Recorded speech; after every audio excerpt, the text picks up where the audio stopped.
No, I think anyway. Call the meeting to order. Thanks everyone for coming out tonight.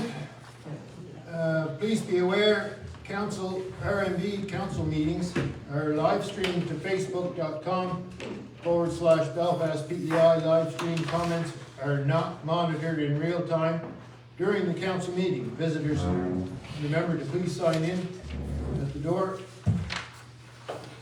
And in the spirit of reconciliation, we acknowledge that the land upon which our organization stands is unceded Mi'kmaq territory. Epiquet, PEI, Mi'kmaqi is covered by the historic treaties of peace and friendship. We pay our respects to the indigenous Mi'kmaq people who have occupied this island for over 12,000 years, past, present, and future. Do any members of council have a conflict of interest with any items on today's agenda?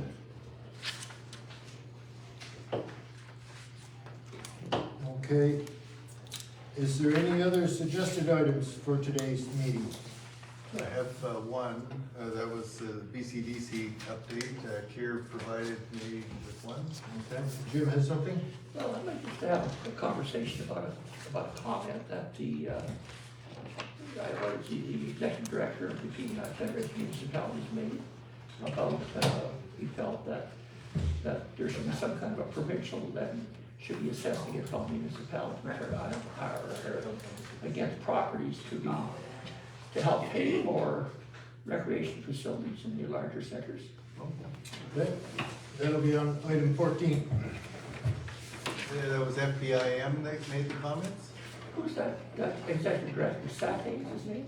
Yeah. Sanjay Sen, or no, is Yeah. it Sen? Sam, well, Sen. he just. He goes by says Sen. Call me Sam, he says. Yeah, It was Sen. reported in the paper. Okay. He's the executive director now. Yep. Anything else? Okay, may I have a mover and a seconder to adopt the agenda as presented and amended? Moved by Lynn, seconded by Trish. Got the names correct? Okay, all in favor? Aye. Nays? Motion carried. Our RCMP report for the month of April. We have an RCMP officer on hand. Welcome. Sergeant Robinson. Sergeant Robinson, long time no see. Long time no see. Thanks for having me. Welcome back. Does that mean we can't talk about you today then? Oh, totally fine. Either way. So I'll talk about South Kings. Overall, there were 19 occurrences recorded in April. That's down from 22 in March. Assaults accounted for 7 of all the occurrences, with charges later recommended in 4, and 2 of those were still under investigation at the end of March. A single sexual offense was also recorded, which is open and still under investigation. Criminal harassment and indecent harassing communications each accounted for 4, and 3 uttering threats files. No charges were laid or recommended in any of those occurrences. Property crime accounted for 33 occurrences, down from 42. Mischief was the most frequent occurrence, with 18 recorded. A single break and enter is still open and under investigation. The remaining activity included theft under $5,000, 5 with charges laid or recommended in 1. Fraud, theft from motor vehicle, shoplifting, possession of stolen goods, and unlawful in a dwelling house. A single drug enforcement occurrence that was non-criminal was reported in April. Traffic enforcement occurrences increased to 183 from April, up from 152 in March. Impaired driving accounted for 6 occurrences, all alcohol-based. Charges were later recommended in 4 of those occurrences, with the remaining 2 occurrences concluded with insufficient evidence to proceed. A single failure or refusal to provide breath sample was also recorded and solved as non-criminal. There were 39 speeding violations reported and 87 other traffic offense violations. There were no fatal collisions in April, and check stops and step files were recorded. Overall, 390 occurrences were recorded in Southern Kings, with 379 of these being founded or still under investigation, and a total of 538 occurrences were recorded in all of Kings. So the 390 occurrences in South Kings is higher than April 2024, when 369 occurrences were reported, and last month, when 354 occurrences were reported. With respect to the municipality of Belfast, we had 21 calls for service in the area. Notably, we had calls with respect to mischief, fraud, and theft. Those were and one unlawfully in the dwelling house. So those were the notable ones for the municipality of Belfast. And I believe everybody's got that report? That's correct. Yes. As for the policing initiatives, overall, an individual was arrested and charged for arson with respect to a residence in Murray Harbor. At the time of the report, they remain in custody. As of today, I don't know the status. I believe they're still in custody.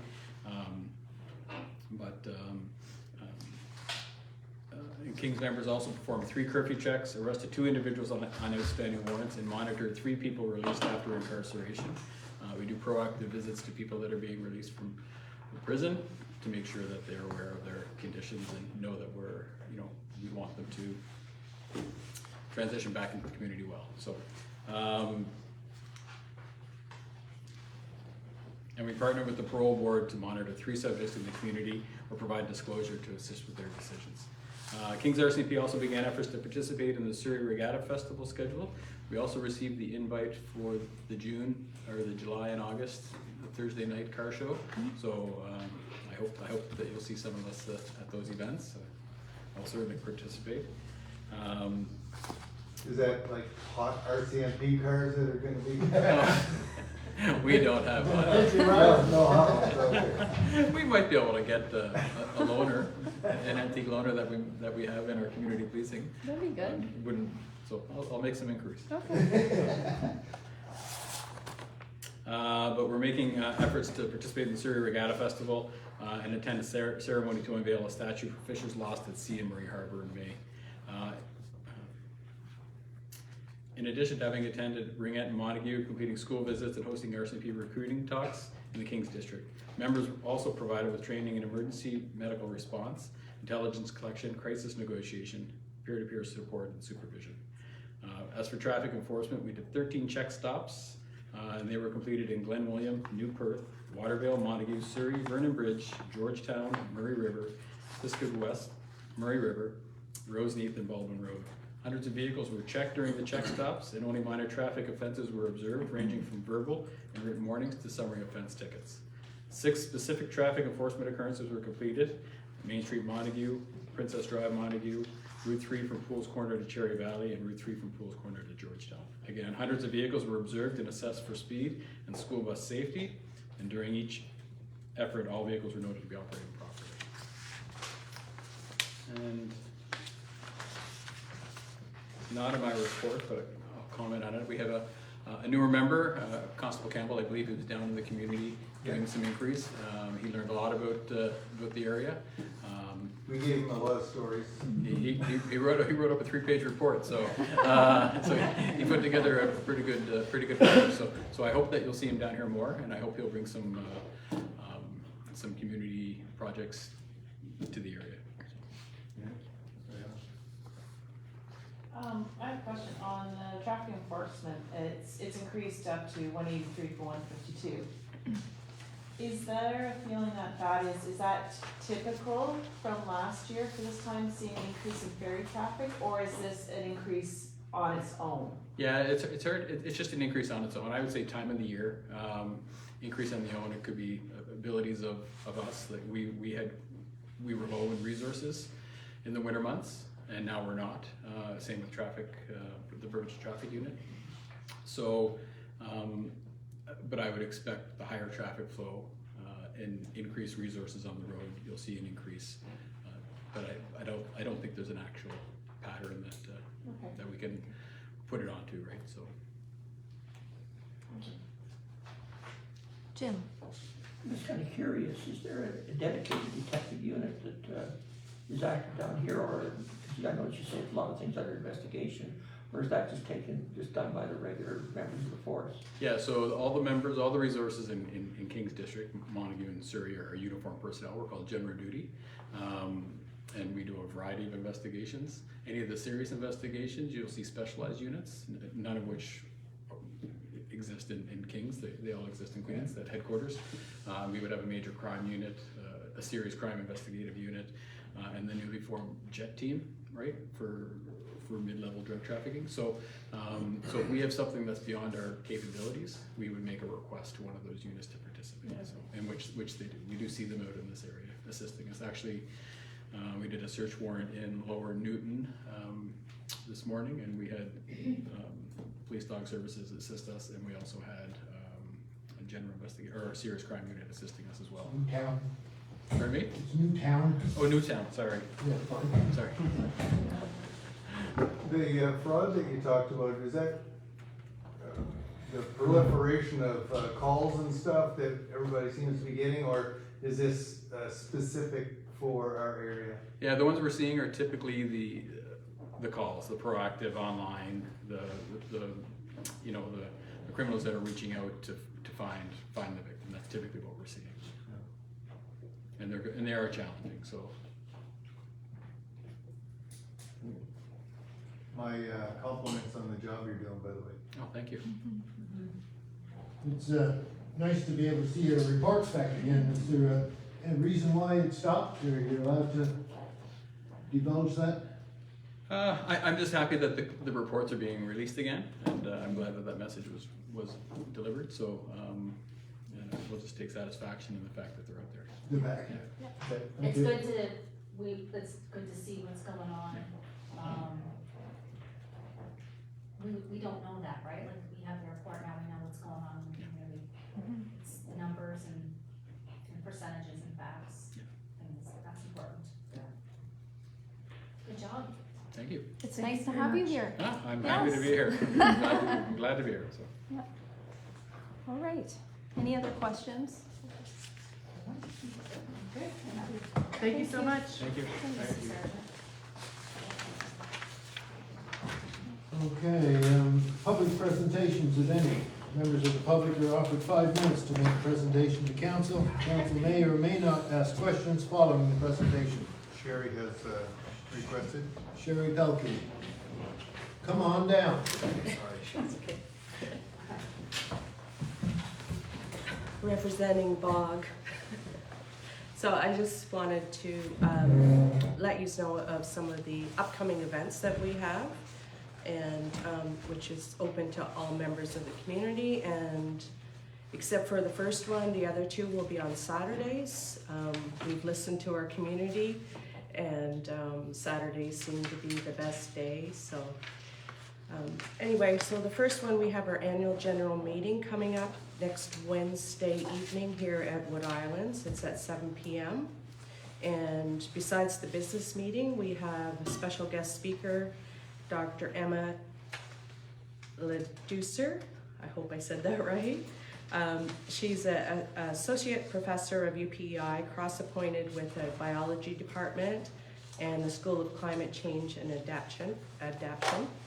Her topic will be on restoration in changing landscapes, so exploring how disturbance shapes ecosystems and how we can help them thrive again, from forest to salt marsh edge. So it will be a really good talk, considering what we've gone through in the last few years since Fiona and the changes that we're seeing. So that'll be in line with that. And then on June the 14th at 10 a.m. here at Wood Islands, we're going to have a Wetland Wonders forested wetland walk and learn with Daniel McRae from McPhail Woods.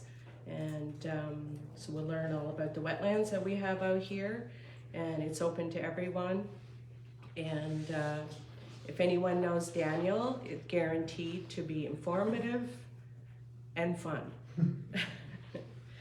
And June 28th will be at Belfast Days, I think it's the date. We're not sure with what yet, but we're working on that, but we will be there. And August the 9th at 10 a.m. till about 1, we're gonna do Click into Nature, Explore with iNaturalist. And we have Rosemary Curley coming. She's a retired biologist and author, and she's gonna walk us through how we use iNaturalist. We're gonna actually go out and do it, and Bog has set up a project on iNaturalist. And if we can get the mapping to work properly, everything that's captured within our management region will all go into the project. So we'll have a good idea of what's happening out there, whether it's, you know, something rare, invasive species, something just cool that we have in nature. So we're really looking forward to that. So we hope we get some good turnouts. We will probably be having a community tree plant, but until I have the trees in my hands, I can't announce when that will be. And again, we try to make that open so that it's accessible to everyone. So, and that's all I have for this evening. Any questions? That's it? Oh, That was easy. Okay, I'm sorry, I missed the time of the date for next week. it's on Wednesday, May the 28th at 7 p.m. Here? Yes. Okay, thank you. And the other two events will be here too. We're hoping to have our office space open by then and access to this hall also, so in case we get lots of people coming. Thank you. Thank you, Joyce. Thank you, Sherry. Anyone else? Okay, adoption of the April 14th, 2025 council meeting minutes. Been attached to our packages, previously distributed, and all changes have been incorporated.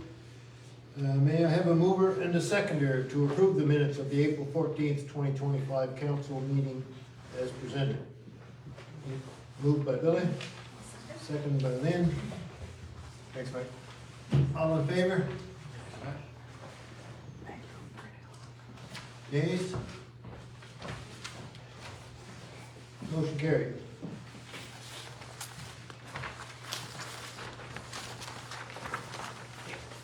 CAO report. Okay, even though it's a long report, it's short and sweet because this is only 1 month's worth of financials, and we're on track after 1 month. So everything's looking good. Expenditures and community grants are all on track after the first month. I did want to add though that the year-end documents that I've been working on for the last month are now been sent to the auditors. So we should get our financial statements sometime in June or July. And what'll happen is I'll send them out to council prior to them coming to the meeting, so they'll have a chance to review them. But we'll be getting them early this year. And that's it for the report, financial report, unless somebody has any questions about them. Okay. Good work, Bob, thank you. Thank you. New welcome signage for RMB.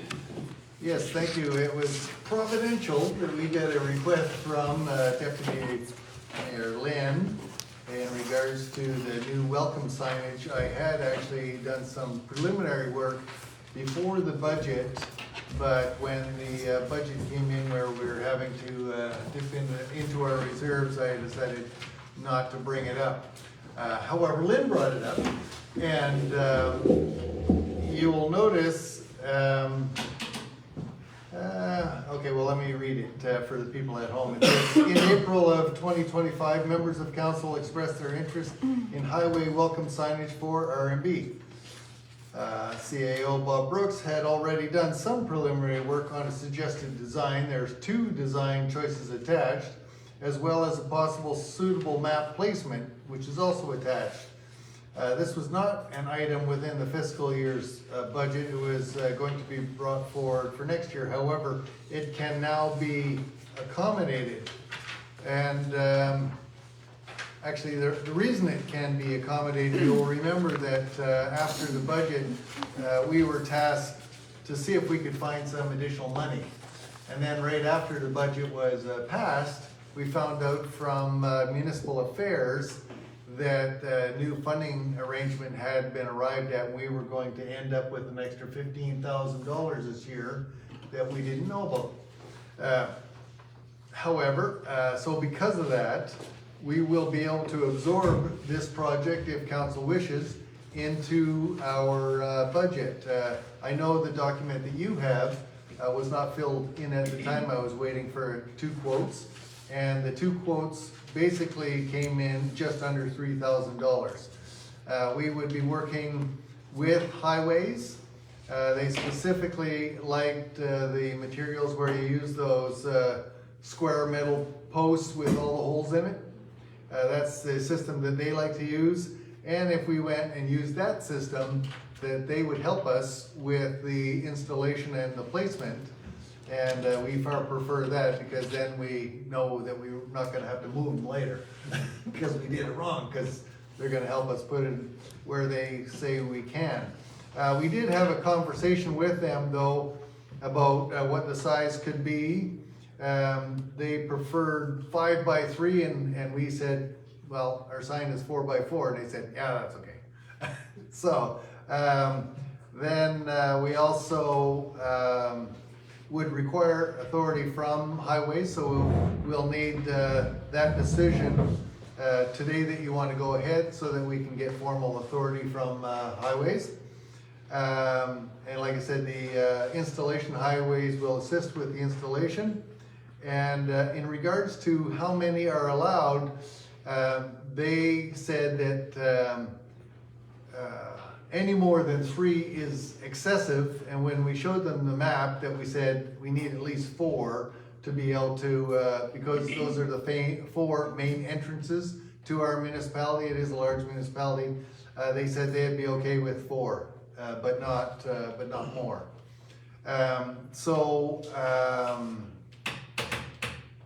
Yeah, I already mentioned that because of the costs of the additional 15,000, we can now fit it into our expenditures, but I need a motion for that. And regarding the design, if you look on the next 2 pages that were attached, I provided 2 examples, which is basically, this is the rough version, right? It would be, they'll be using their vector files, Dalmac, and they'll create a professional one. And whichever one you end up with, the lighthouse is going to be trimmed around the edge. So basically, the whole thing will be trimmed around, and with the lighthouse sticking up.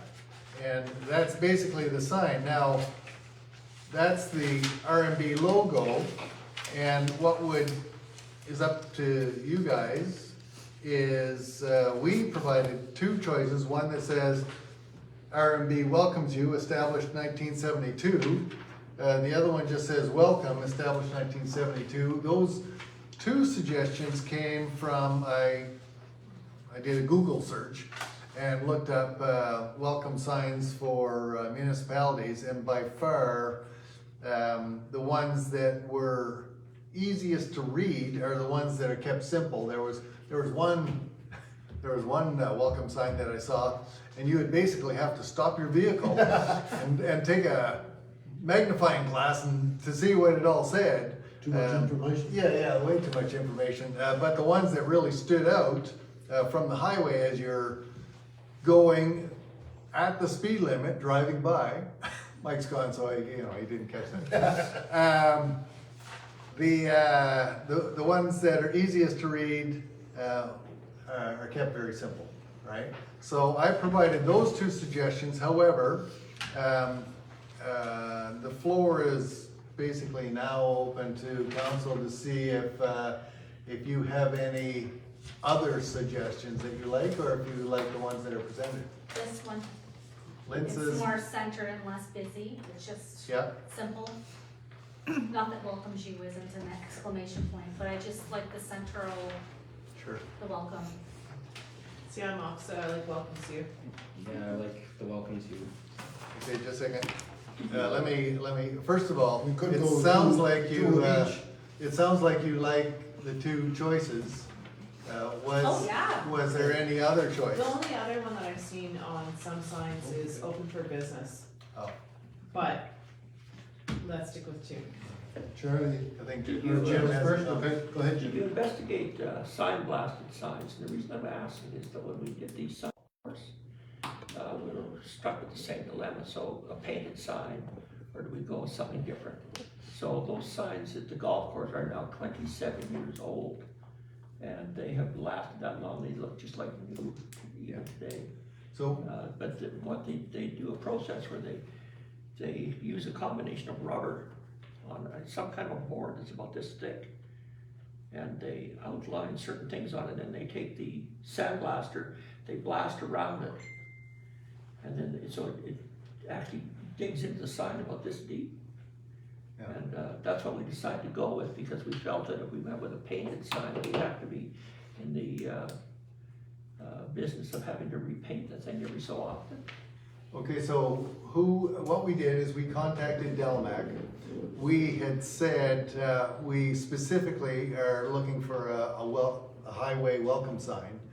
And they said, do you have a recommendation? Or I asked them, do you have a recommendation for an outdoor, weather-resistant highway sign? And they said, yes, we have the type of outdoor sign that is now standard for all of the highway signs.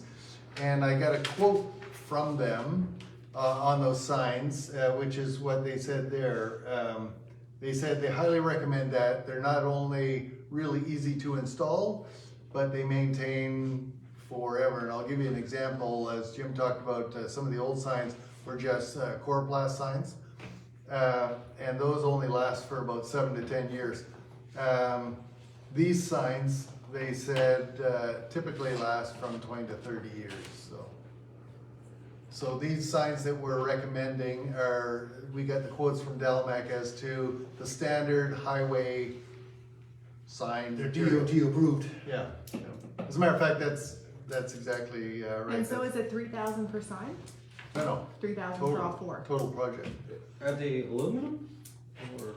Yeah, it's They're aluminum base. yeah, and they have That's a good price. it is a good price. That was 2000.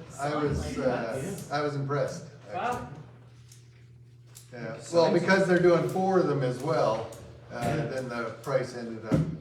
And as highways, do we have to pay for, cause I know like businesses have to pay for a signage fee, like the administration for approval, do we have to pay for them? Because this is not a business, it's more a municipality sign, so. Ashley's been talking to the gentleman, and he has never mentioned that there'd be any cost other than us making sure that we got the kind of signs and the posts that he wanted. Yeah. And since we said, no problem, then basically our total cost should be just less than $3,000. That's with the posts and everything? That's posts and everything, signs. We I may, Impressive. just as a point, we may want to contact their Lions Club and see if they want, because I know at the entrance of the Trans-Canada Highway, up by Daniel R. Ross's potato warehouse, that's the line of RMB beginning, Yeah. and the Lions Club have a weather-beaten sign there, maybe they want to join on and put their sign with ours, or upgrade the Lions Club logo.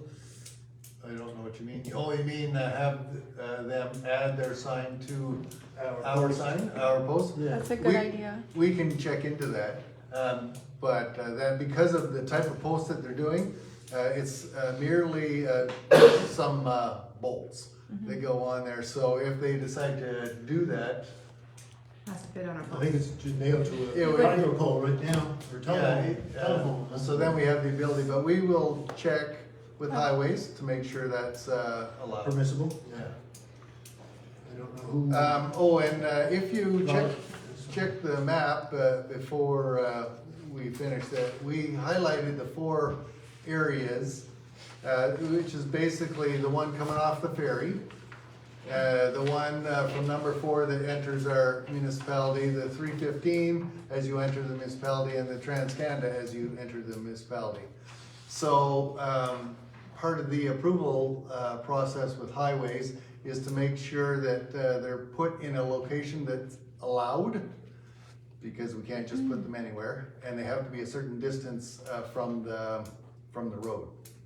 Yeah. Because it also has to not interfere with the, trimming of the ditches. Coming off the ferry, they may have concern with that simply because they have, so the wayfinding signs, there's already 3 there, and when I talked to them last year about signage, the area, Yep. they commented that they couldn't add another sign, so that might be different than. I the have a wayfinding. feeling that that sign will be placed at that pavilion, That'd be good. you know, cause Yeah. you're already off the thing, however, that's to be determined from highways, it's whatever they allow, they're Yeah. happy with the 4, and we showed them the space or the areas that they're going, and, Okay. Fingers crossed. but, if, people are happy with those 2 selections, maybe we could, carry on I think with. We have a question from the floor. Robert, I think, Yeah, I'm sorry, I'm probably coming late to the conversation, but has the design been finalized? No, No, that's what we're doing right now. We're using our logo as basically the sign, and then we're adding a message to the bottom of it. So Delmac, what they'll do is using the exact same colors, they'll extend the logo down so that we have that same color and drop in a white box, that says one of these 2 phrases. I think I can. No, I guess the reason I'm questioning or asking the question is, like, this is going to be a long-term project, it's gonna be there for 20, 30 years.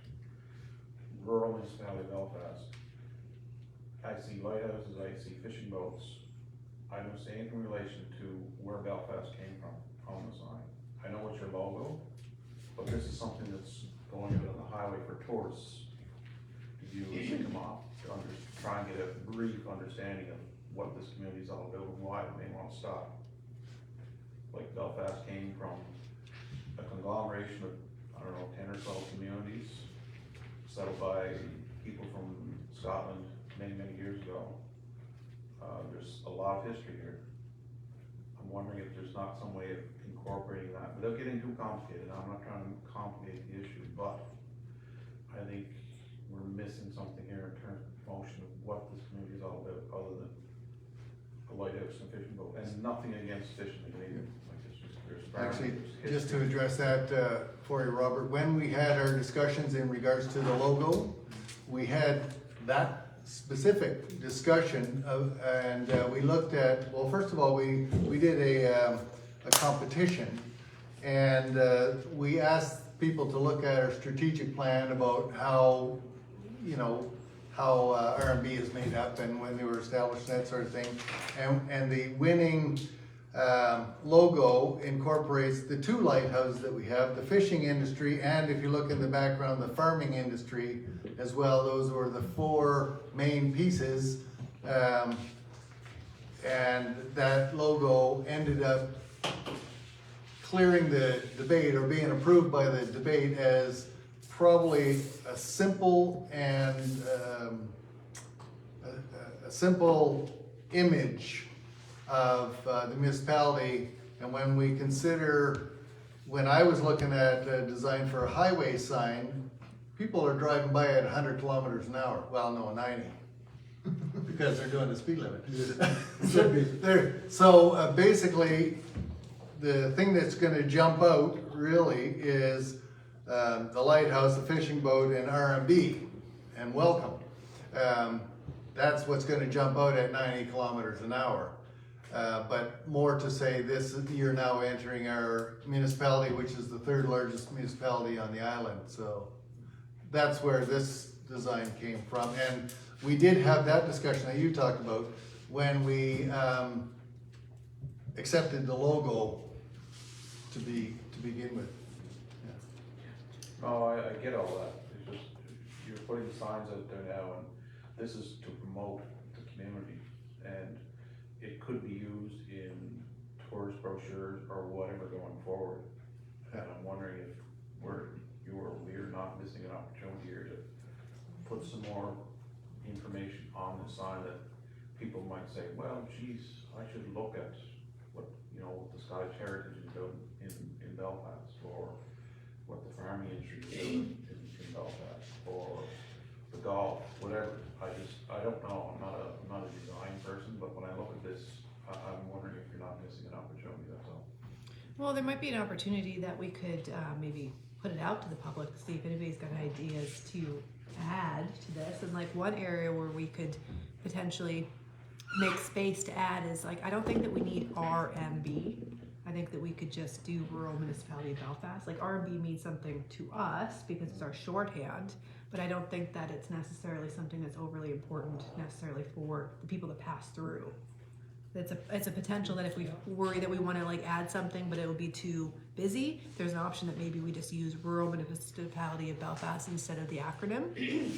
And that might open it up for a little bit of room to add something, but like I don't know what we could add, but I like the idea of at least considering it. I do too, like, 'cause it is important as well.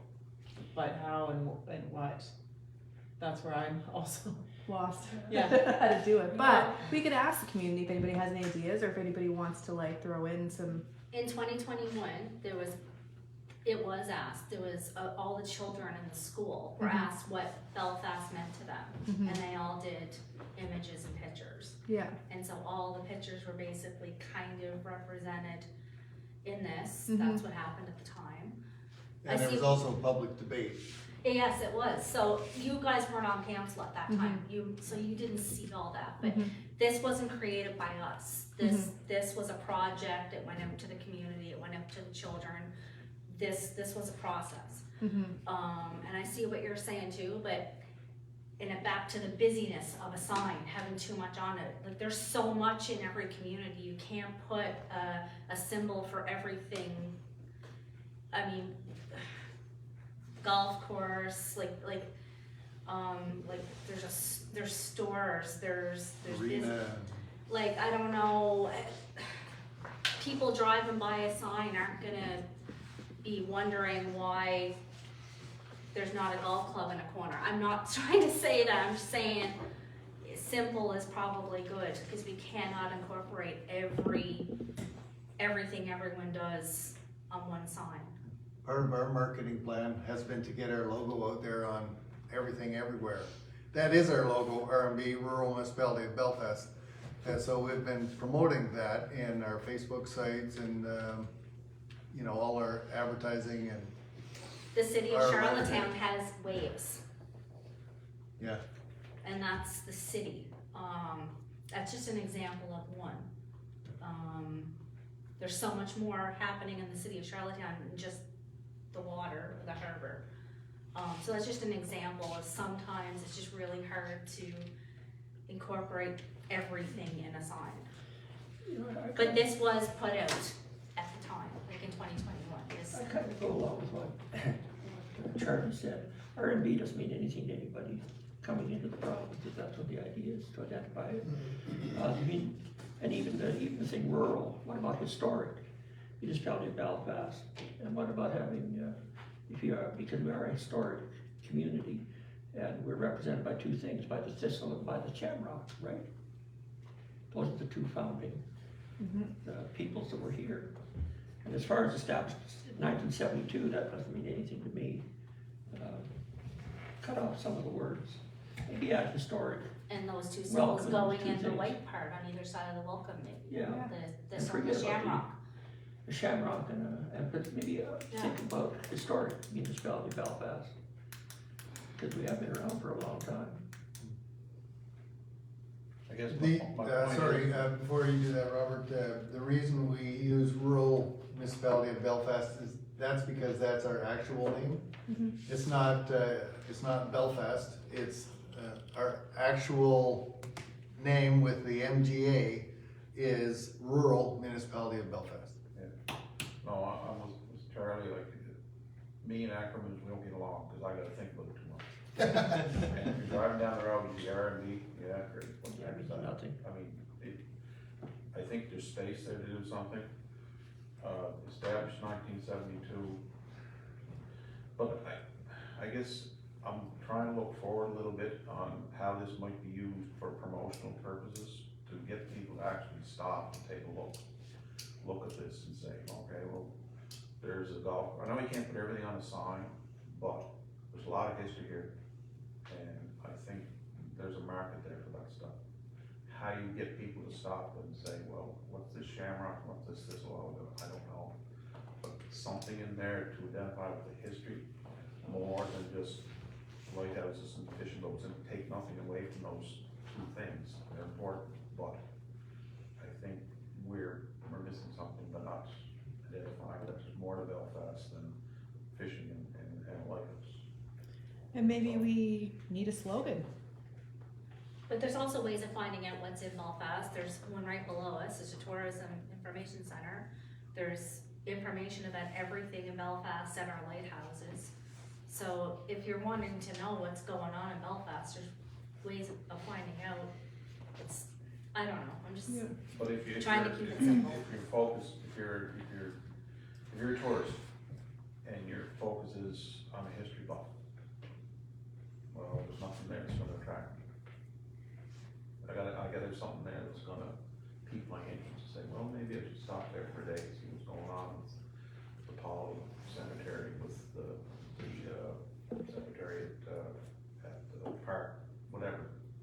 And maybe Sort it of won't be society. addressed with this municipal sign, but maybe there's some value in kind of like reassessing what signage we have for our sites along the way, because that's gonna have a name that will at least get some people's attention as well.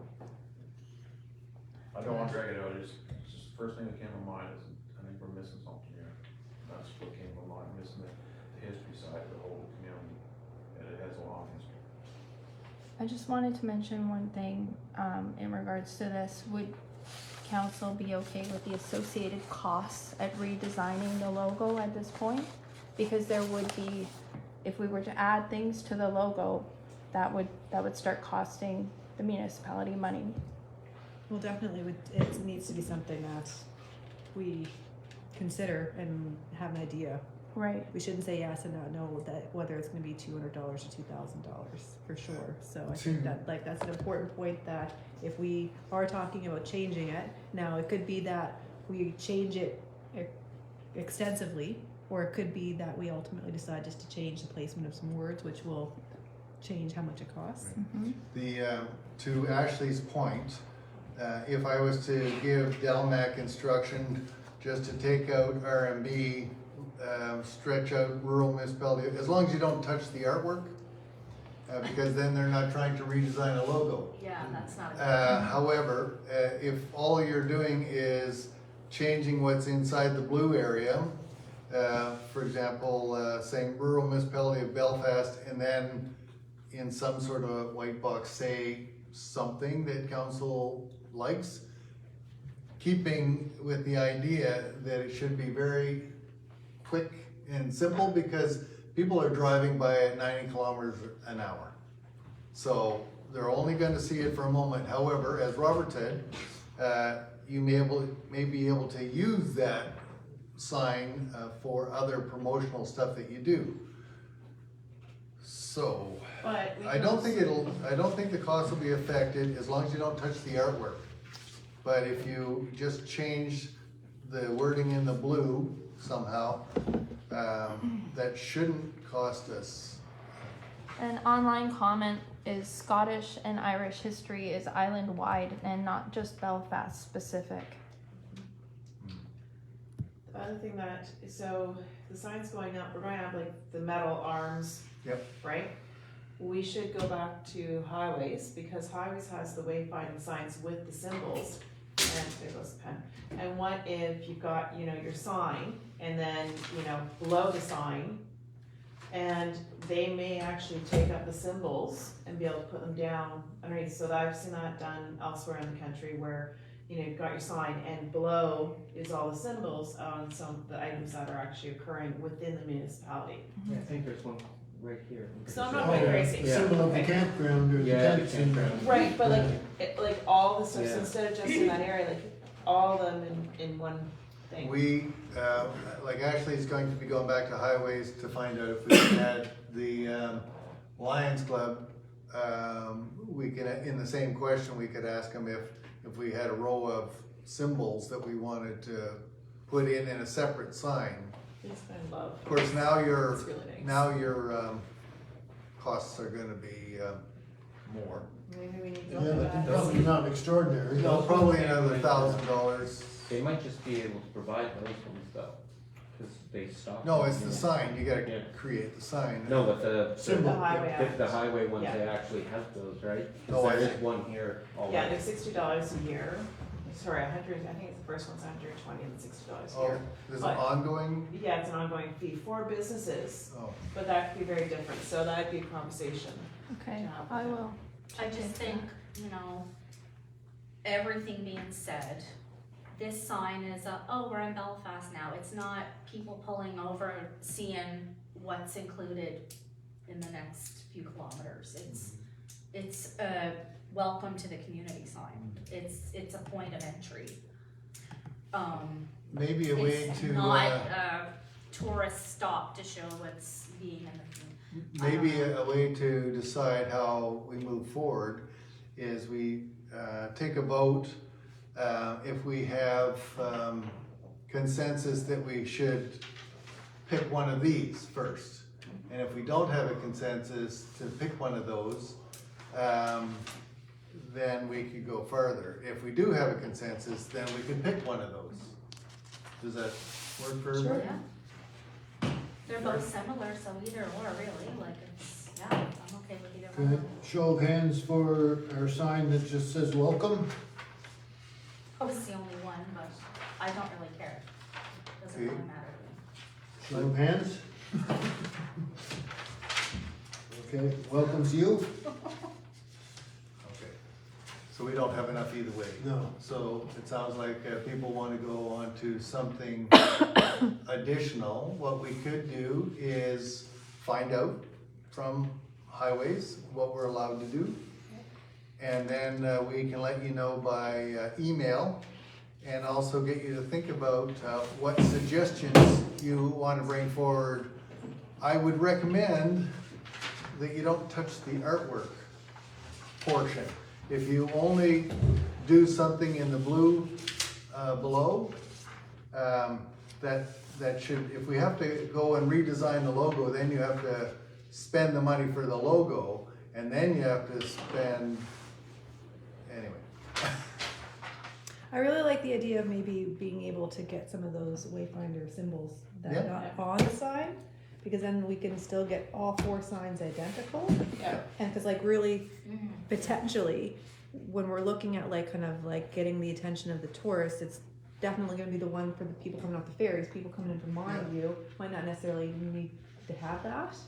And then So like, like a but, banner of things Yeah. below the Something. sign? yeah, And like it could be some, 2 rows of like the signs, you know, but I think I can't make a decision on this until I know what the cost is of that or other options. yeah. Um, That makes sense. Are people okay with not touching the artwork itself? Cause that's our logo. Yeah, I'm like this Because the whole, drawing is is separate, like, yeah, that Right. does make sense, cause that's a whole big and cost that's our logo, involved. yeah, that's right. But if So- we just change whatever's in this box, and or we could have a banner of symbols below, whatever, So generally, I'd be okay with leaving the artwork, assuming that there will be an option that we can yes, use to Treat the get, rest to of meet it. that kind of need. right. Is everybody okay with that? Because that tells us what we can look into, right? Yep. Is everybody okay with that idea? Okay, so we leave the artwork, and Ashley and I will check into the rest of it. Thanks, Robert, for your, And we'll also, once we get the information, we'll pass it on to you through email just to, so you can think about it, and we'll bring it forward on the next meeting. Sure. Sure is good. Oh, yes. Okay, just to be, so I'm clear, so when you say don't touch the artwork, we're meaning just to here, So when I say Everything in the water. when I say don't touch the artwork, that part? That part. we're leaving this part, and then we'll change the other part. I mean, cause just a suggestion could be that whole bottom section could be welcome to rural municipality of Belfast. plain and simple. Yeah. In one color, no white block out, because unfortunately I find that looks kind of dated. Yeah. That's just a suggestion. So the letters in white, Everything, yeah, everything I see what you're saying, welcome yeah. to, we're Yeah. also. So that would be Yeah. the blue box, white lettering, welcome to Rural Municipality of Without Belfast. the word I like block it. welcome. And then, there's a possibility, as per the discussion that we just had, if we have that, then maybe there's a row of symbols that we could, include The golf separately The underneath. golfer and the tent and the Yeah, Yeah. fire pit and whatever else comes along. is Very that okay if we look into that? Okay. So, We'll, The motion? we'll let you know, well, actually, no, there's no sense doing the motion at this point because we don't know what the cost is. okay, motion has been kept. Okay, update on the new train station office. Oh, deck is starting to take shape. Yes, it looks fabulous. I was impressed how sturdy it is. They use the telepost, is that the right word? What's the? Helicals. Yeah, okay. Whatever he said. Are they metal? Yeah. Yeah. Anyway, Screws around? yeah. Yeah, helical. What? Helical. Helical? Mhm. Okay. So the helical posts were used, and then they tripled the beams. And not only that, but they're using, it looks like 10-inch or 12-inch beams. It's really well constructed, and it should be ready, unless something happens, for us to be able to move in for June 1st and or thereabouts. But what would happen in addition to that is once we have access to be able to move our stuff into the building itself, we have our municipal signs that would go on the building, and there's also railings that are going to be going up, and Bog is hoping to move in at the same time for June 1st as well. So everything is actually proceeding very well. We were skeptical at first because the dirt area was pretty soft, but then they were able to get in there.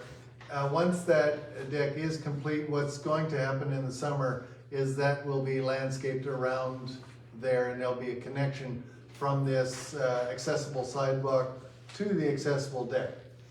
So it'll all happen this summer. So then we'll have that all in. We're allowed to open without having it being fully accessible?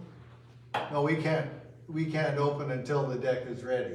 Yes, but the pathway to the deck's gotta be ready as well, would it not? Oh, no, it's already accessible the way it is now, because that deck will actually, there'll be a ramp that, so you can actually go along there. It'll be But completely but barrier-free? we want to have a better connection, is what we're looking at. And we can't do that until this summer. There's supposed to be paving stones Okay. of something, that's one of the ideas, but that's not all finalized yet.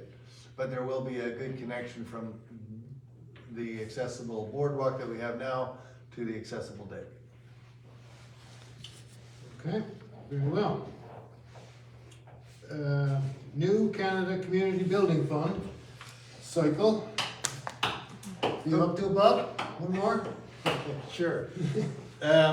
So all of our congratulations to all the people that did projects throughout the last gas tax funding cycle.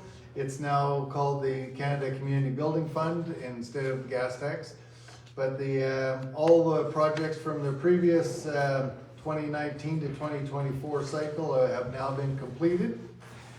RMB is now able to start the process and public call for funding proposals for the new 2025 to 2029 CCBF funding cycle. Sorry, Robert. We used an acronym there.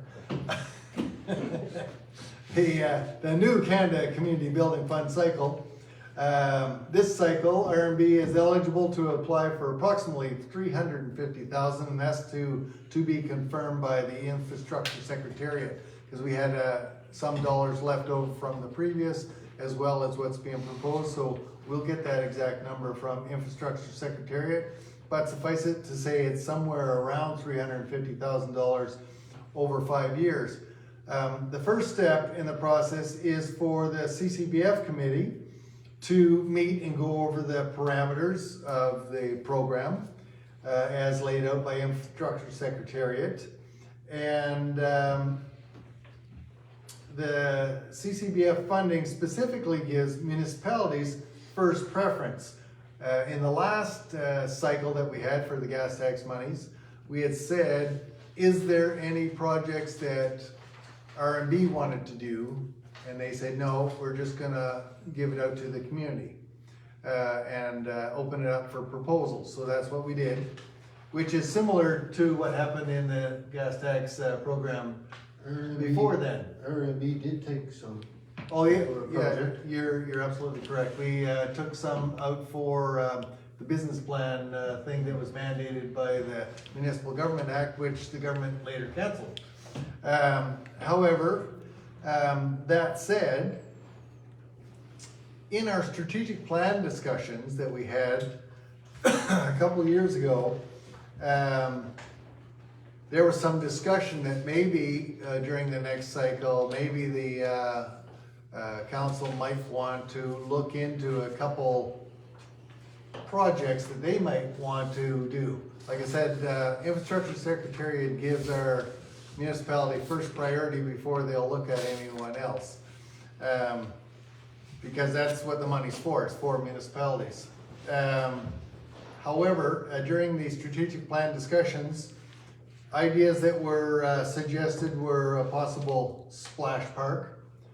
Another one was a playground area with outdoor playground equipment. And one that came up later as well was an off-leash dog park. So Ashley and I did some research into the projects and the possibility or cost of, did you want to start off, Ashley, with the splash park? Sure, so I did some research into the splash park. And Three Rivers, I talked to someone at Three Rivers, and their splash park took them approximately 2 years for install. It took them about a year to work out the kinks in the system. It runs off a reservoir system that's the water gets filtered through. They have to have somebody on staff who is familiar with chemicals in order to secure safety. They also had to install a changing area and a washroom, as well as a control room, and somebody who checks the garbages frequently. So that project cost roughly around the $300,000 mark To build. And that's to with build and sewer. install. Yeah, that's not operational cost. That's not not operational. operational costs would be ongoing and would Yeah. likely require one full-time staff member throughout the season that it is operational And to do And all that of is the with cleaning sewer. and the garbage and We'd have to- the chemicals and Montana And we sewer. need property to And put it on. drain And- everything in the Property. fall. and insurance. so the discussion around what Charlie just brought up, the property, would be to partner on this with this facility. So to have it here, so that they would give us the property and we would install it, and they would likely get someone to maintain it, maybe a student, and maybe through a grants program. But again, the costs of doing this project are very, very high and would likely eat up a lot of the budget for the CCBF for this cycle. Right, in addition to that, we checked into insurance costs and the annual operating. We basically figured out that this project is probably, you're looking at $500,000 if you actually wanted to do it. To look at the project, because it came in way more than we expected, and then is a lot of ongoing costs after that. So I guess like the one thing to consider is that if you partner with an organization like WIDOC or even BCDC or another organization, that they might be willing to help with some of the costs because it would be drawing business to their organization. So maybe WIDOC's not the only one, maybe BCDC. I don't see how this is like a really feasible thing. It seems to me like a operational nightmare, to be honest, but it's good to consider it. We considered 3 locations. We considered this location, we considered BCDC, we considered the Rec center. Rec center. And there's the Pinette Park. And yes, we also had that on the list as well. There's Iona Park too. We did not consider No, Iona Park. it was just those 4. Yeah, but either way, it's All a the lot prices of are money. the same. It's a lot of money. Yep. Okay. Do you want to go to the second The the playground, we're still doing some research into and looking at getting quotes around insurance. The insurance is determined based off of the liability, and if you can reduce liability costs by like installing use something safe and approved, then you're likely going to pay less insurance. But insurance costs can vary between $250 a month to $750 and up. That's That's for per month. that's per month for playground, for a playground facility. And So, the, again, the you have the option equipment that to- we looked at, basic minimum costing is about $60,000 just for the equipment. And then there has to be, well, the other issues are that you have to get somebody specific to install them. You can't just install it yourself, it has to be, otherwise insurance is not happy. Well, I think that you can be a little bit more flexible with who installs it. You have to have it inspected. That's right. So you're not so rigid on the installer, but it has to be inspected. No. They ran into problems in Montague with the train play area down by the Mhm. water, Mm-hmm. because they did not have the company install the project, and so they've had to go back several times to try and make it right. Okay. So it's cost them more money by not having the company that produced the equipment just to put it in And was there something themselves. like specific or unique about the equipment? And I can't speak Yes, to it's that. outdoor rated. Like a normal playground equipment is fine, but if you're using it for we approved a similar project in Yellowknife when I was on council, and basically the requirements are for a public outdoor facility that's not monitored on a regular basis are extremely high. If you bought one for example, a daycare or whatever, well, you have staff there to look at, and it's a whole different thing. But because these are rated for outdoor, non-monitored, then the equipment itself has to be extremely high quality, and then your insurance, again, is what costs you a lot of money. On an ongoing basis, on an ongoing operational basis, not to mention, there's operational maintenance that has to happen on an annual basis. And Who so installed your stuff at Iona? I'm not sure. I have to ask. I'm not. There was just a couple of dozen volunteers installed the one at the school, that new playground equipment that council was part of, and your wife was part of, Robert, to do the school. There was a shitload of people showed up, and we put it all together and set it up. Yeah, we ran into the same thing down at the playground we installed down at Yep. Selkirk Park. Initially they said, oh, you have to have a certified installer. So we looked for some quotes, 6 times as much as what it cost us to actually have it. We just hired someone local to follow the directions. The big thing about it is that the gravel at the bottom of it has to be safe so that if kids fall down, that seemed the thing they were the most concerned about. But initially they said, oh no, you have to have a certified installer. Well, we didn't at all. There was a lot of things that we were allowed to do previously, That are, and then the lawyers got involved. Well, And and I guess there's- legislation so I had been to the Federation of Canadian Municipalities trade shows where they specifically talked about playground equipment, because I was the director of parks at the time. And when I went down there, they talked about the liability issues. And that's why there was different ratings for these things now that used to be allowed and are no longer allowed. And a lot of the municipalities then had to tear out that equipment and put in the new legislative equipment. And there's always the option to, with this idea, to again partner with an existing Correct. playground. I would prefer to see what comes in from when there's a call for proposals and see what there comes in.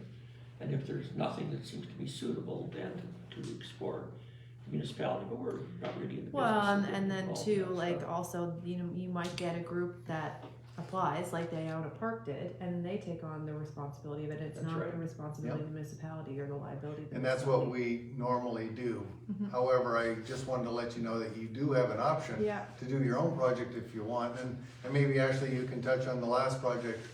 I haven't done much research into the off-leash dog park. Yeah, Yeah, it see, just, they have one down here at the ferry. it just kind of came up, so, I'm going to get into that, and I will, if you want me to, I will report back on that next council meeting. But the default position is if you guys don't wanna look into our own project, we would do what's normal and do a call for proposals. And then see what's there, and then, as Charlie said, if you don't see something you like, you can always propose something yourself later. FYI, there's an off-leash dog park at the Enniscorp Barn Road all year long. Yeah, that's true. Spend money to build one, I just think there's more important things the community needs to spend the money on than an off-leash dog park. No offense intended, but that's. We have our fire department to think about too, people. Okay, Before we leave that, so speaking of which, the projects that we know are coming in for the CCBF call is the fire hall is going to be submitting a proposal. As you know, they're planning for a new fire hall. That facility itself Yes. will run upwards of $1 million. The idea about CCBF funding is that CCBF would fund certain phases of their project. And we'd be looking for other finances for other parts of the project. Another one that's coming in is Belfast Community Development Corporation. As you know, during the community grants proposals, they had a long list. We gave them funding for a short list, and they're going to be coming back for the rest of that list in the next call. To my knowledge, the Belfast Area Watershed Group is planning to do a proposal. I don't know what it is yet, but they have months to think about it. But the next step is for the committee to go over the parameters of the funding itself before we do a public proposal call. So, that said, do CCBF committee members have a preferred meeting date for its committee meeting? The dates to consider are two: Wednesday, June 4th at 7 p.m. In the RMB office, or Wednesday, June 11th at 7 p.m. I would prefer the 11th because it gives me more time to get stuff ready. But June the 4th is conflicting with something that you have, Sherry? No, No, okay. it's 14. Oh, but anyway, we can make it work either date. And after that, it would have to be after the June meeting. And then you're starting to get into summer when everybody says, don't do that because we're too busy. So, Geez, I forgot, I meant to put down the people who were actually members. I have the list here. Okay. Oh, So, good. Counselor Kinney, Counselor Bryson, Counselor Gamble, and Mayor Gillis. Sorry. No, wrong. Oh, sorry, wrong committee. Wrong one. Yeah. Sorry, I Counselor. thought I was on it. Sorry, Counselor Maybe Carter, we'll see attrition. Counselor Carter, Deputy Mayor Doherty, Mayor Gillis, and Counselor McGivern. So basically, Thank the decision would be from the four of you as to what date works best for you. 11th is fine. Either one? Yeah, Yeah, good. Same with me, You're either either one one? works. yeah. You're either one, Charlie? I'll make the 11th work, The 11th? 11th it is. single parent that week. Okay, so 11th it is then. And that's just a bureaucratic meeting to discuss the operations of the program itself before we do a call for proposals. The infrastructure secretary had actually given a date when you can start to proceed with this, because it Now- seems to me that this was funded through the gas tax program, through the federal, Correct. carbon tax program, which has No. now been eliminated. Was that not right? No, the gas tax program started 25 years ago, maybe more. Because I was on one of the organizing committees through the FCM, but the gas tax program is totally different. And every 5 years they come out with a new cycle, and they've announced their new cycle, and we were waiting for the projects that we had already to be finished. Those projects, as of March 31, are all finished, so now committee can look at the new program parameters. When I say new, there has been a change, because in the past they would not allow fire hall funding, but they do now. There's a few other slight changes, so we'll bring forward the complete parameters to the committee. We'll send it to you in advance so you can take a look at it, and then we'll talk about that and about when we want to do the call for proposals going out to the public. I think they've said that the federal budget is not gonna be announced for another, what, No. 4 months? This money's already been budgeted and solidified, Oh, yeah, on the previous government. And it's a program that started already. Some communities have already started the project, but it's a 5-year, it's committed for the next 5 years. That's all I have, Garth. Okay, any more questions on gas tax? Okay, municipal emergency management plan, community wildfire protection plan. Ashley. So this topic could not be more timely, because today in the Eastern Graphic, Josh Lewis wrote an article about this. Here you go, Josh. With the headline, "Firefighters Urge Homeowners to Protect Their Properties." Wildfire season is upon us now. Emergency Operations Coordinator, that's me, in cooperation with Miss Emily Foster from Fire Smart.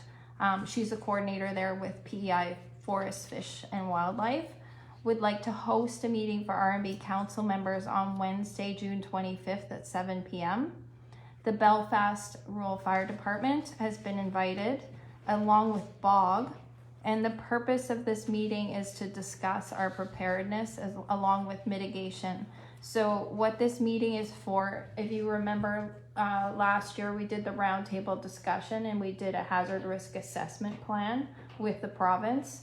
This takes it a step deeper and specifically focuses on wildfire prevention and mitigation. And so I'm proposing that we do this on Wednesday, June 25th at 7, because that is pretty much the only date that we have before we go on break. And I don't think it's a good idea to leave this until July, because in July, I mean, it's getting hotter. So it makes sense to try and do this ahead of time. Yes. Is there any objections to that date specifically? None at this time. Okay, I will be sending out an email in the next few days. If any of you cannot make it, please let me know so that I can mark you down as not being able to attend, so that I can have accurate numbers when I'm planning this out. Okay, that's it for that. And most likely it will be at 7. Most likely it will be at 7 p.m. In this space. And like I said, I've invited Bob. Bob is going to be attending, along with the hopefully the fire department, or at least a representative from them should be here. I think Trisha might, or someone else. I'll be double hat. Yes, double hat. Thank you. Okay, thank you, Ashley. YouTube social media update.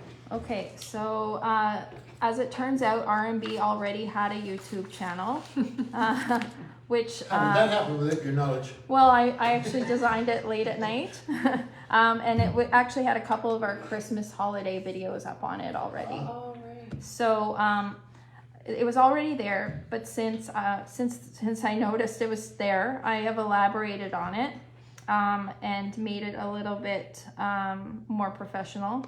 I have almost finished the tedious archival and storage of all 30 council meetings to date, which are now available on the channel. We are currently not eligible for the YouTube Partner Program, since we would need to have accumulated 500 subscribers and over 3,000 valid watch hours. That being said, RMB needs to start promoting our YouTube channel in order to grow our footprint and to possibly cash in on some of the ad revenue.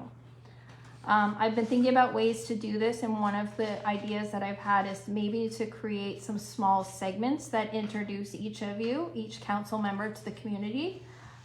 These would be very short, around 5 minutes each, and would basically, I would ask you, what made you decide to become a council member and represent your community, and tell me a little bit more about yourself.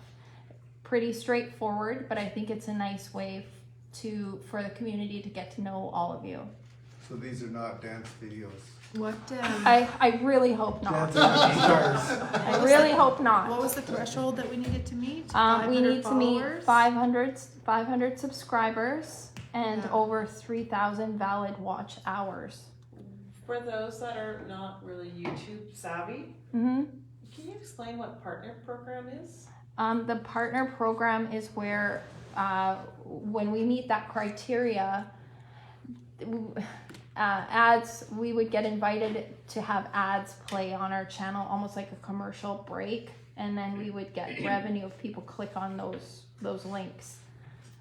That's my understanding of it. Please don't ask me to go into any more detail until I've done a little bit more research.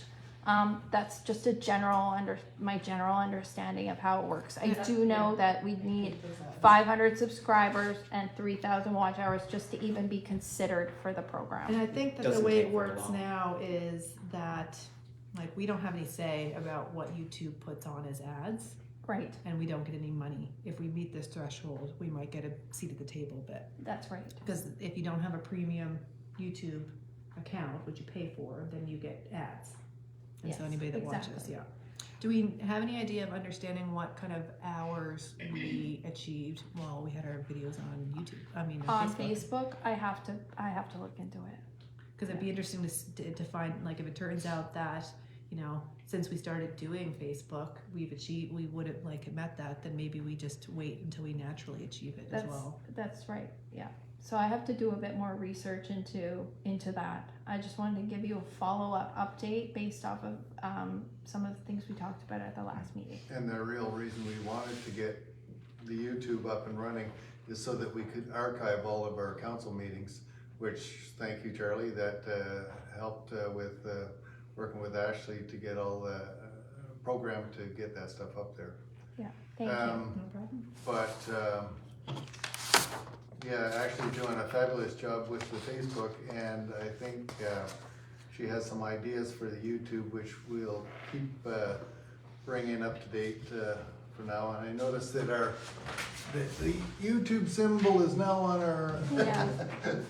Our placards. So if all of you could subscribe to our YouTube channel, That'll bump everybody, us up. that would give us a little bit of a boost. I mean, if you're on there watching videos anyway, just stop by the RMB channel and, click like.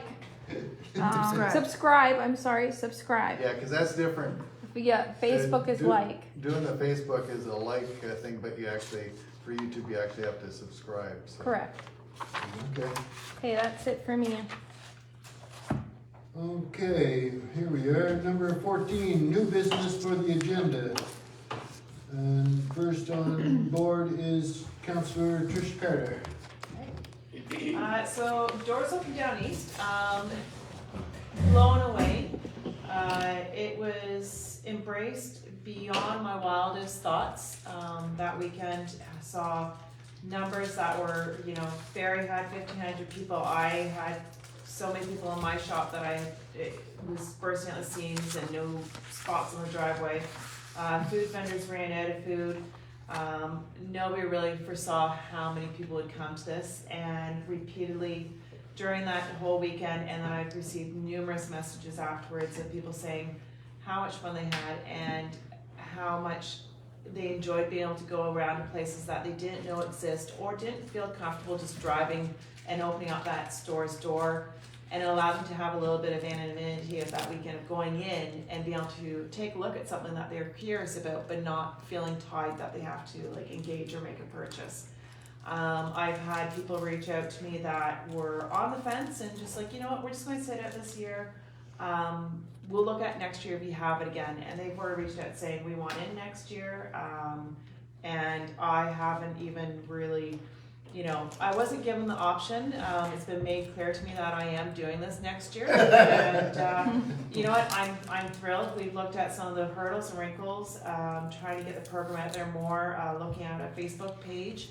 Not everybody was able to get a graphic. Not everybody has, sorry Josh, a graphic subscription. Not everybody was on Facebook, so YouTube's the way to go navigate. right? Looking at Facebook page and also changing the way around the sponsorship, that then it would be a year long on a website. Overall, I think it really highlighted not only our municipalities, and I will state again, because I did have one negative comment on concern that the council is using taxpayers' money for this program. I will state clearly this has nothing to do with the council. I'm just a councillor, very proud of our community, and started this program, and no money came from tax money at all. It was all put through the program as well as sponsorship. But it certainly highlighted the incredible down east, and we are proud of it. So thank you to everybody that engaged, thank you to everybody that supported it, and we'll be back next year. Good job. Good job, well done. Good job. Okay, Belfast Days, Lynn Duffy. Alright, so Belfast Days is scheduled for the last weekend in June, and I've added an extra evening this year. So it's gonna be 4 days of events instead of 3. So June 26th to June 29th. And I've kind of switched up the locations a bit this year, just so it's not going to be all at the Pinette Raceway this year. Thursday evening, we're gonna kind of have an opener at the Pinette Park. And the plans are still up in the air in terms of what I'm gonna have at each day, because I'm still waiting on some things to be booked and some people to get back to me. So I can't put an itinerary up there yet and say what's gonna be there until I'm 100%. Get confirmation of the Yeah, stuff. because if I start advertising what we have, then people are gonna be saying, well, where's this and where's this? So I just don't have those final details yet, but I do know that June 26th, we're gonna be at the Pinette Park, and we're hoping to have like a little campfire s'mores thing, and that's if the fire regulations allow it at that time. And we're gonna have some activities at the park other than that. And movie night this year, our drive-in movie night is gonna be at the Selkirk Campground. So we're gonna have kind of a join forces with the campground folks and and utilize some of their facilities as well and partner with them. I think the area we're gonna have it is gonna be amazing. And Saturday, June 28th, it's gonna be a regular day at the Panett Raceway with our parade and our activities and our axe throwing and all those other fun things and food and entertainment and fireworks scheduled again by Fireworks FX at 10 p.m. over the Panett River. And Sunday, June 29th is our live harness races, 2 p.m. matinee. So hopefully the weather works this Yes. year. Fingers crossed, we've been lucky the last few years. The dates are confirmed, the locations are confirmed, some of the details are confirmed, but that's all I really feel comfortable saying at this time until I have more logistics. That's a good teaser for now. Yep. Thanks. Thank you, Lynn. YDAC event, Cruising Down East. Ashley. All right, so the Wood Islands Market here is hosting Cruising Down East, which is a classic car night. It's going to be running June through August every Thursday. Thank you, Garth. From 6 p.m. until dusk.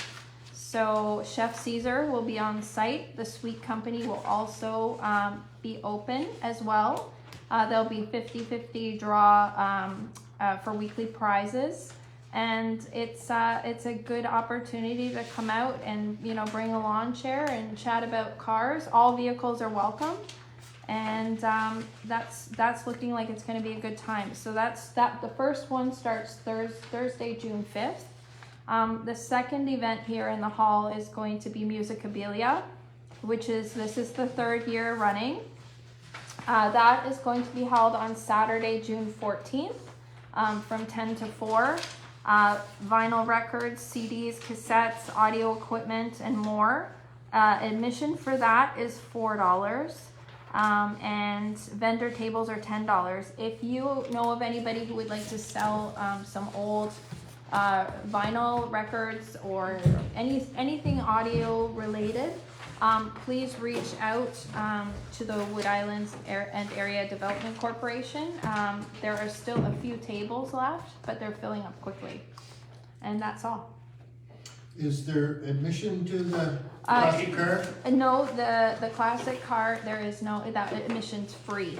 Okay. So just come and have a good time. Can councilors and the mayor win 50-50 draw if they get No, selected? but I would love to see you guys out to support the community, and I'd love to see you guys out because I will be here. Been to the Summerside one, it's So- great. Yeah. That's all. Thank you, Ashley. You're welcome. Jim had one to add. Well, I noticed in the newspaper a while ago, there was an article that was quoting the executive director of the PEI Federation of Municipalities, where he was proposing that the solution to a lot of the issues with recreation facilities in the province was that there should be a province-wide levy leveled against all properties in the province in order to fund these recreation facilities that are in the larger centers. And I couldn't help but thinking, I recall during my time with government that it seemed to be a fairly prevalent idea that I kept hearing time and time again, was the concept that the rural areas of the province are not paying their fair share. So if, for example, if we're going into, you're going into Charlottetown to the Eastlake Center, for example. So I'm paying a admission fee to go to it. Should we really be paying a province-wide recreational levy? I think it was sort of started because of the mess that they had up in North Rustico, where they overshot their budget by about double. And he quoted that saying, is it really fair that there's 12 or 13 communities around that are using that facility, that they're not, that they should be contributing towards the upkeep of it? Well, I don't know if I can go along with that. And I'm just wondering, is that an official position of the Federation of Municipalities? So normally we would. A member of the FB. Right, MC is normally not in Catherine attendance would tonight. speak to that, but when I attended the meeting, the last meeting, there was no official position. As you know, there's a brand new executive director at the FPIM, and this was an idea that he floated. But it wasn't, to my knowledge, and we'll get Catherine to confirm that, but there was no official position.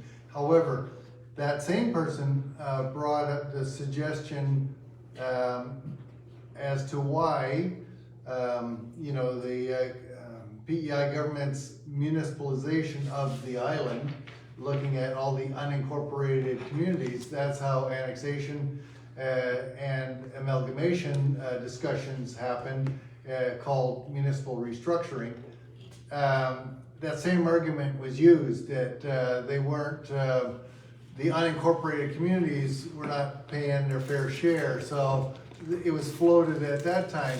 Anyway, I don't know how much traction that's going to get, but this was an idea that the new executive director presented, but we'd have to get Catherine to speak to it the next time she's here. Or perhaps she could email something, Yes. in response to Jim.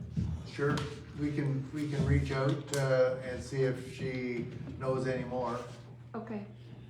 Okay, so you're saying then it was just an idea floated by the executive director? Yeah. When nothing was sanctioned by the Federation? No That's what it votes, no appears. votes were taken. No. That's correct as far as I know.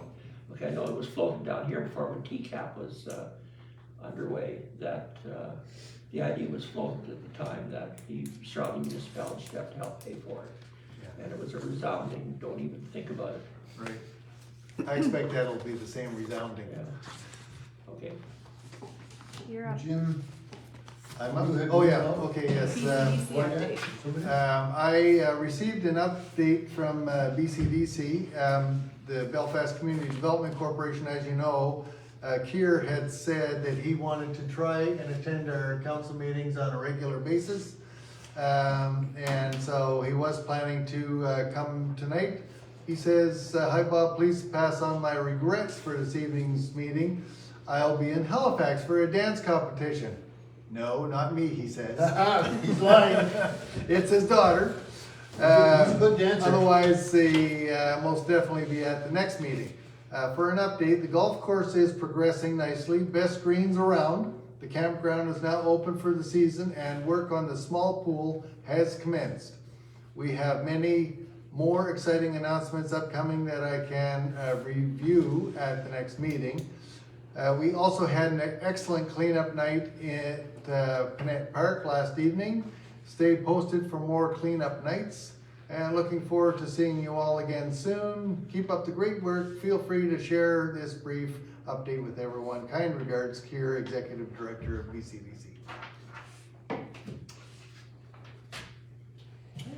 Okay, thank you, Keir. Thank you, Bob. Any others? Is there another? Nope. No, okay. Our next meeting, we have the CCDF, That'll be June 11th.